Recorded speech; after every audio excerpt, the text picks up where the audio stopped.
ટાટા ગ્રુપમાં ક્યારેય કોઈ મતભેદો થયા હોય એવી વાતો સામે નહોતી આવતી, પરંતુ રતન ટાટાના ગયા પછી હવે ગ્રુપની અંદર પણ આંતરિક મતભેદો છે એ વાત બહાર આવી છે. નમસ્કાર.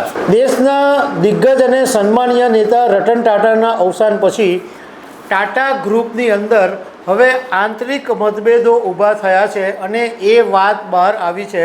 અત્યાર સુધી ટાટા ગ્રુપમાં ક્યારેય કોઈ મતભેદો થયા હોય એવી વાતો સામે નહોતી આવતી, પરંતુ રતન ટાટાના ગયા પછી હવે ગ્રુપની અંદર પણ આંતરિક મતભેદો છે એ વાત બહાર આવી છે.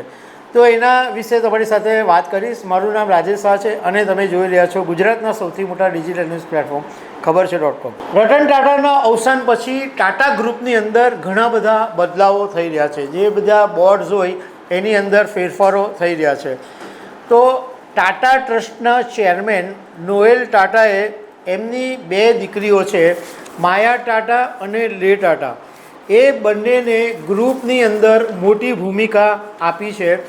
અને sir Ratan Tata industrial institute એ બોર્ડની અંદર આ બંને દીકરીઓનો સમાવેશ કરવામાં આવ્યો છે અને એને કારણે ટાટા ગ્રુપની અંદર મોટા પાયે આંતરિક મતભેદો ઊભા થયા છે. આ નોએલ ટાટાના જે બે દીકરી છે એમાં માયા 36 વર્ષના છે અને લે છે એ 39 વર્ષના છે. હવે વાત એમ બની કે આ સર રતન ટાટા ઇન્ડસ્ટ્રીયલ ઇન્સ્ટિટ્યૂટની અંદર અરનાઝ કોટવાલ અને ફ્રેડી તલાટી બે જણાની જવાબદારી હતી ટ્રસ્ટની અંદર. તો એ બંનેને કાઢી મૂકવામાં આવ્યા છે અને એની જગ્યાએ માયા ટાટા અને લે ટાટાને જવાબદારી સોંપવામાં આવી છે. હવે આ જે સર ટાટા ઇન્ડસ્ટ્રીયલ ઇન્સ્ટિટ્યૂટ છે એ ટાટા સન્સની અંદર જે પ્રાથમિક શેરધારકો છે એમાં મહત્ત્વનું સ્થાન ધરાવે છે.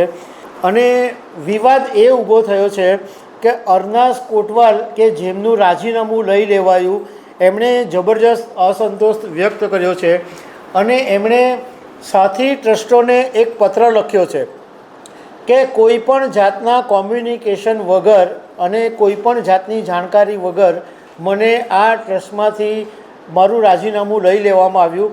અને એમણે અરનાઝ કોટવાલે એવું કીધું કે નોએલ ટાટા છે એમની પોતાની સંમતિ હતી અને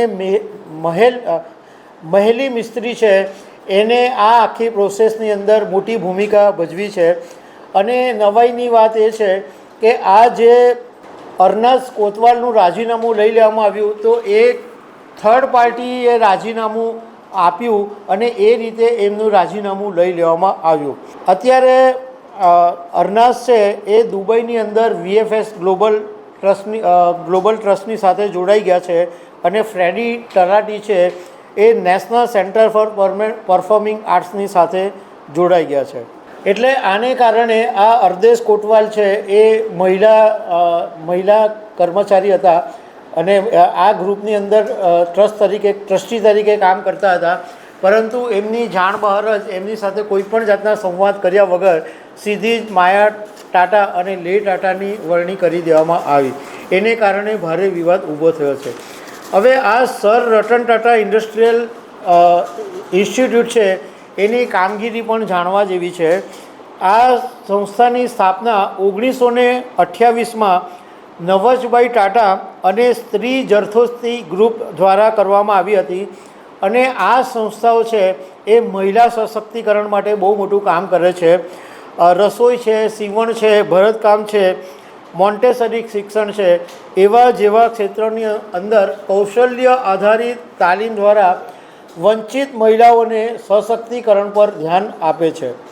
હવે આ જે નોએલ ટાટાના દીકરી છે લે ટાટા એ અત્યારે ઇન્ડિયન હોટલ્સની અંદર વાઇસ પ્રેસિડેન્ટની ભૂમિકા ભજવી રહ્યા છે અને તેઓ IE બિઝનેસ સ્કૂલમાંથી માર્કેટિંગમાં એમણે માસ્ટર ડિગ્રી મેળવેલી છે.